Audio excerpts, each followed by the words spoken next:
नमस्कार, मैं रवीश कुमार। जब सुबह सुबह राजधानी दिल्ली में गृह मंत्री अमित शाह के घर के बाहर लोग बैनर पोस्टर लेकर पहुंच जाएं, तो इससे पता चल रहा है कि मणिपुर के हालात बेकाबू हो चुके हैं। 31 मई को मणिपुर से 3 दिनों का दौरा कर दिल्ली लौटे अमित शाह से जवाब मांगने मणिपुर के नौजवान पहुंचे। अपने बैनरों से केंद्र सरकार की नाकामी को आईना दिखाने लग गए। कुकी विमेन फोरम का कहना है कि उन्होंने गृह मंत्री अमित शाह को ज्ञापन भी सौंपा है। इसमें लिखा है कि 29 से 31 मई के बीच आपका दौरा हुआ था, उसके बाद से 56 कुकी गांवों को जला दिया गया है। 56। अगर ये हाल है तब अंदाजा मिल रहा है कि 35 लाख की आबादी वाले मणिपुर को संभालना कितना मुश्किल हो चुका है। 1 महीने से ज्यादा का समय हो रहा है, वहां से आने वाली हिंसा की खबरें रुक ही नहीं रही।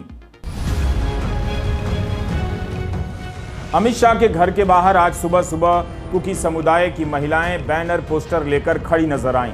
बहुत सारी महिलाएं काले कपड़ों में थीं, कुछ अन्य रंगों के कपड़ों में भी।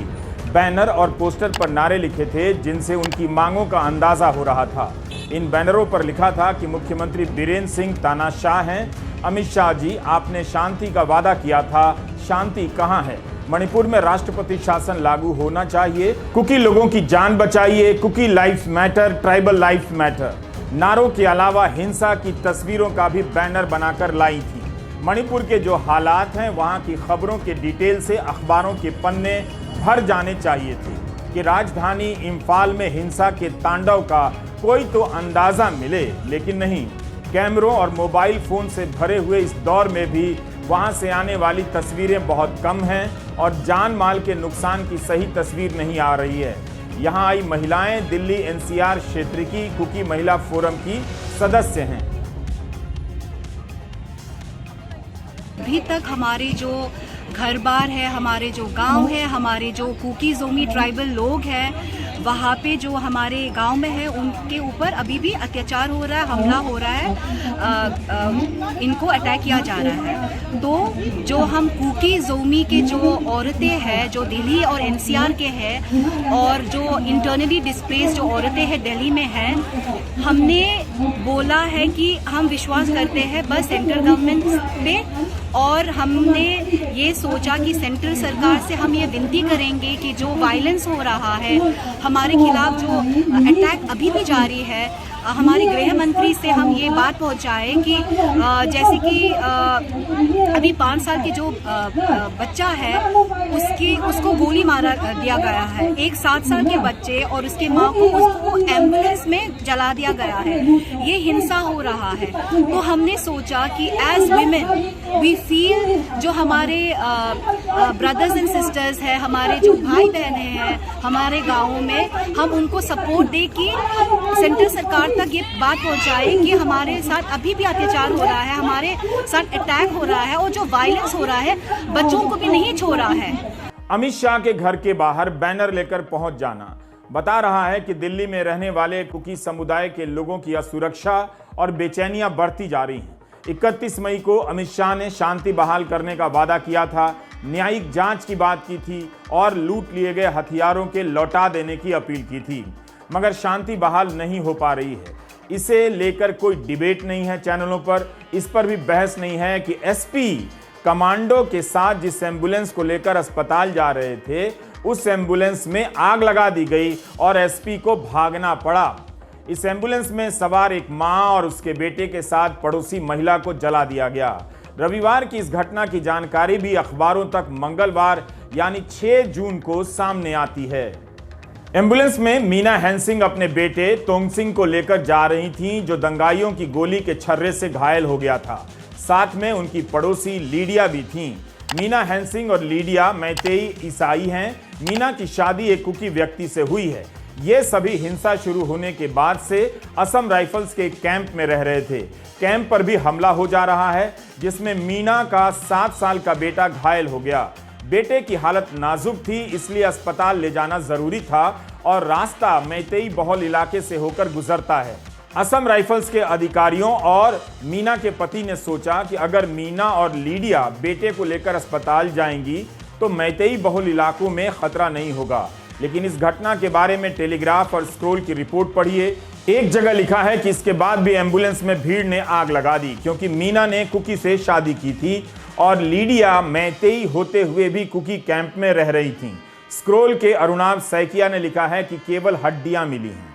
टेलीग्राफ ने लिखा है कि 2000 की भीड़ ने एम्बुलेंस को घेर लिया और आग के हवाले कर दिया।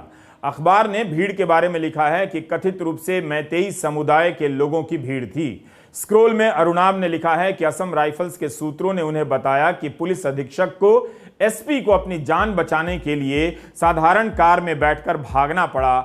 इस घटना में 2 कमांडो भी घायल हैं। जिस राज्य में एसपी को जान बचाकर भागने की नौबत हो, चप्पे चप्पे पर सेना के जवान हो, तब भी भीड़ एम्बुलेंस में आग लगा दे, वहां समझ लीजिए कि अभी तक राष्ट्रपति शासन क्यों नहीं लगा है। जम्मू कश्मीर में सरकार राष्ट्रपति शासन लगाने में जरा भी देरी करती थी। मणिपुर में 1 महीने से हिंसा जारी है। किसी चैनल को ऐसा सवाल नहीं मिल रहा है कि डिबेट में उबाल पैदा हो। मीडिया ने किसी की जवाबदेही को लेकर सवाल क्यों नहीं पूछा। कुकी विमेन फोरम ने अमित शाह को जो ज्ञापन दिया है, जिसका दावा किया है, उसमें जो लिखा है उसे पढ़कर लगता है कि मणिपुर में सब ध्वस्त हो गया है।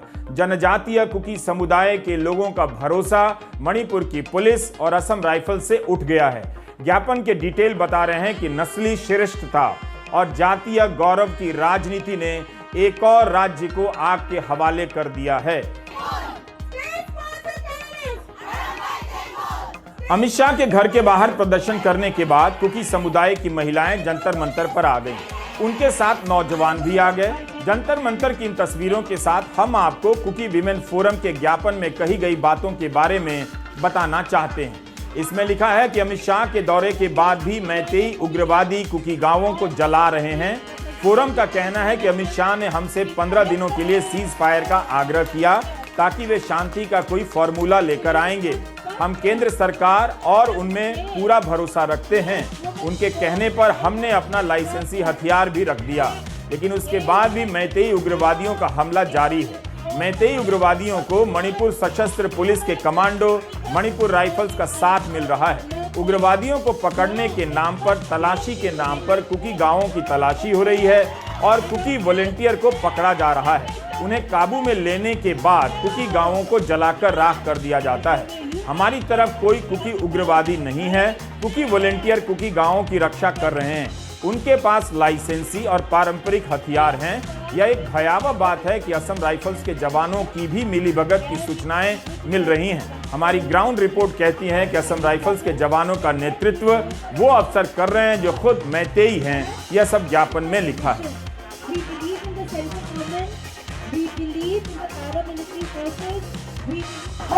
ये हिंसा इसलिए हो रहा है क्योंकि जो मैतेई है, मणिपुर में जो मैतेई है, मैतेई पीपल, उन लोगों ने जो हमारा लैंड है, जो मणिपुर में हम अपने एंसेस्टर्स से जो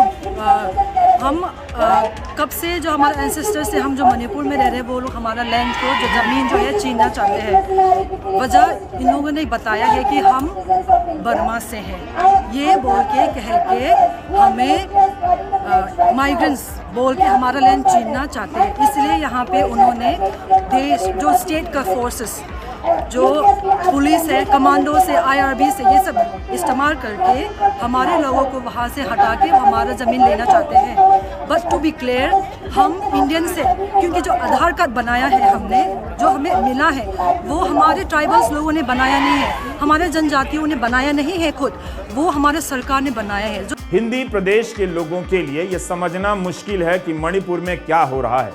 कश्मीर होता तो तुरंत समझ जाते, क्योंकि उनके भीतर एक धारणा बना दी गई है। एक धर्म के खिलाफ नफरत के बहाने उनके सोचने का तरीका बदला जा चुका है। मगर मणिपुर की हिंसा उनके लिए किसी सरकार की असफलता नहीं है।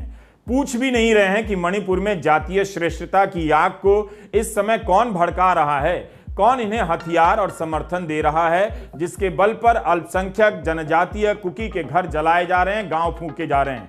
बहुसंख्यक मैतेई घरों पर भी हमले हो रहे हैं, उनके जलाए जाने की भी खबरें हैं। लेकिन उसका कारण ज्ञापन में बताया गया है कि आत्मरक्षा में किया जा रहा है। क्या यह सही जवाब है? पता तभी चलेगा जब गृह मंत्रालय देश के सामने सभी तथ्यों को पारदर्शी तरीके से रखेगा।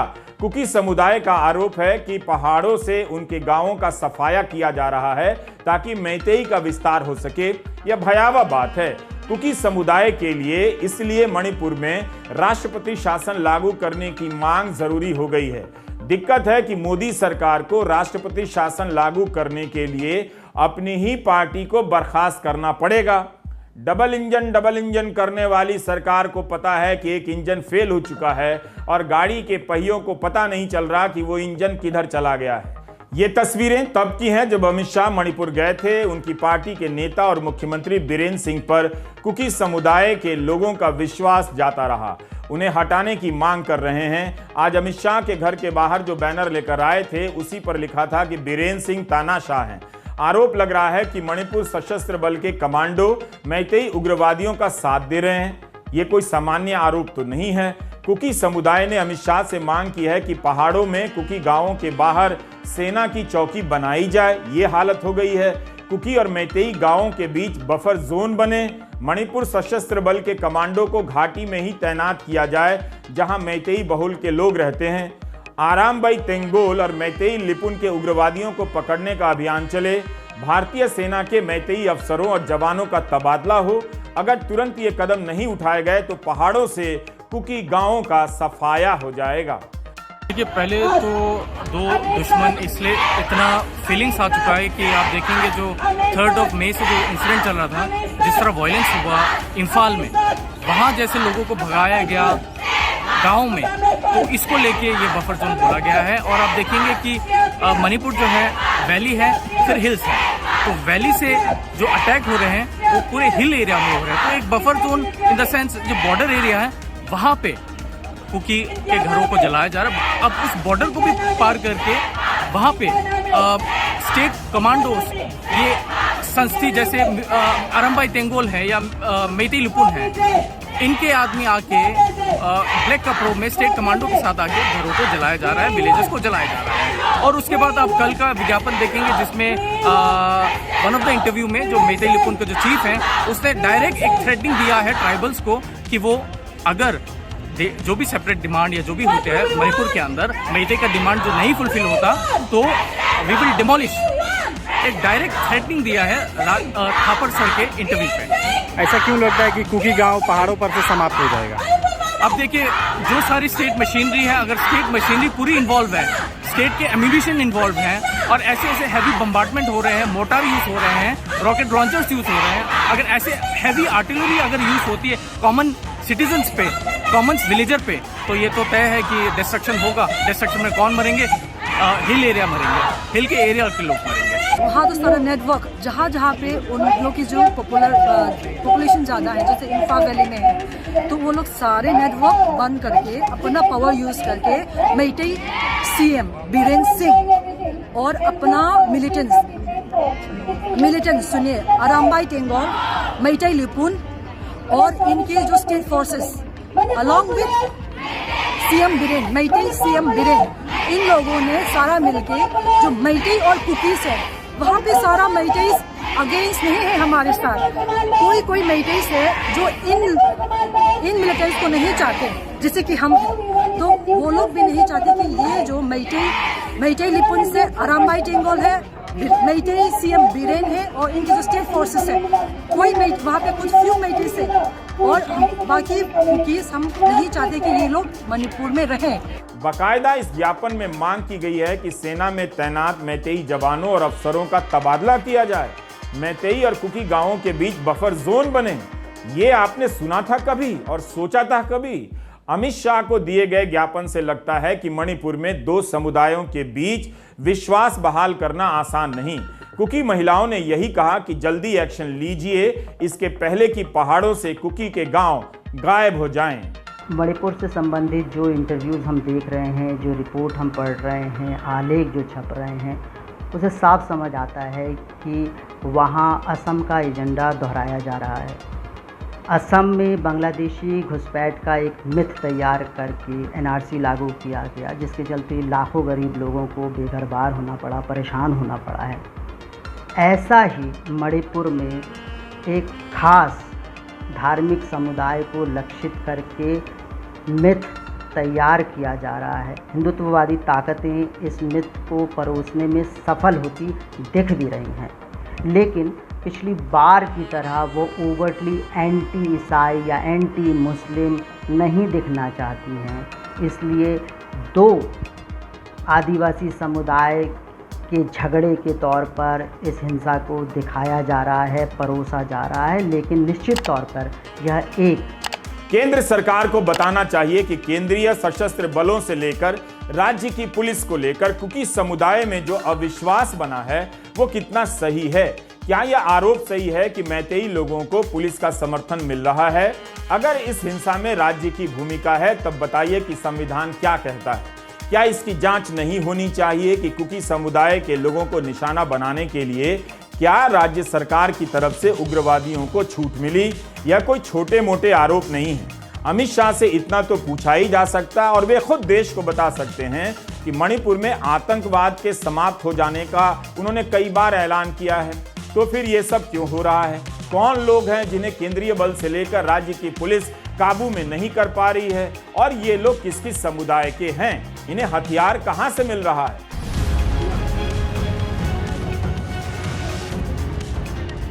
जंतर मंतर पर जमा कुकी समुदाय के नौजवान और महिलाओं के इस प्रदर्शन में उग्रता नहीं है। कई बार यहां पर धरना प्रदर्शन हो चुका है। एक तरह की बेचैनी नजर आती है। अपने गांव, घरों और लोगों की सुरक्षा को लेकर इनकी असुरक्षा बढ़ती जा रही है। इनके भाषणों, बैनरों और ज्ञापन में केंद्र सरकार के प्रति विश्वास दिखता है। अमित शाह ने मणिपुर के दौरे के समय कुकी और मैतेई समुदाय के नेताओं से बात की, लेकिन इसका राजनीतिक समाधान नहीं निकल सका। दोनों के रिश्ते इस हद तक कैसे बिगड़ गए, इसमें उनके मुख्यमंत्री की क्या भूमिका है, इस पर ईमानदारी से बात करनी होगी। डबल इंजन के कॉर्पोरेटर का पानी सूख चुका है। कुकी समुदाय का आरोप है कि इम्फाल को खाली करा दिया गया है। वहां कुकी समुदाय के घर, दुकान जला दिए गए हैं। पहाड़ी इलाकों में भी कुकी समुदाय के लोगों के गांवों, घरों और चर्चों को निशाना बनाया गया है। इसकी प्रतिक्रिया में कहीं कहीं से मैतेई गांवों और लोगों को भी निशाना बनाया गया है। मगर इस पूरे मामले की इतनी मामूली रिपोर्टिंग हो रही है कि सही तस्वीर किसी के सामने भी नहीं है।